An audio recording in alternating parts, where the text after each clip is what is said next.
In this video, I'll show you two different ways how to change your AirDrop name on your iPhone. So in case you don't like what it is right now and you're trying to give it a new name and you don't know where, well, I'll show you those two different places that you can edit your name. So first of all, go in Settings.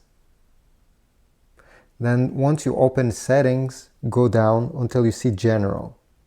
Okay, General here, tap on it.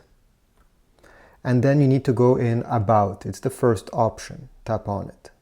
The first option should be Name. Tap on it. And usually it's iPhone, the way by default it is, but you can delete this and give it a brand new name. So let's say Alex, David, whatever. Press Done. And now your AirDrop name should have changed. You can test it out and hopefully it works. If you're still having issues and you're still seeing your old name, well, there's a second place where you can change the settings on your phone. Go back from the general settings, then go back. Tap on your Apple ID here. And then you should see it's the first option, Personal Information. Tap on this option. You should then have as the first option, Name. And here you can do the same thing, tap on it.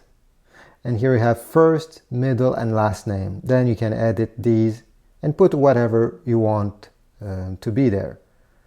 Bob, whatever. Press Done.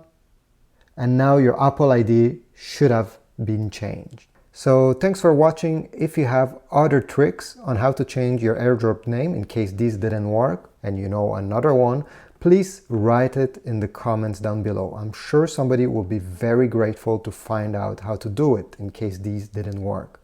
But usually this should solve your problem. So leave a like, subscribe, and I'll see you in the next one.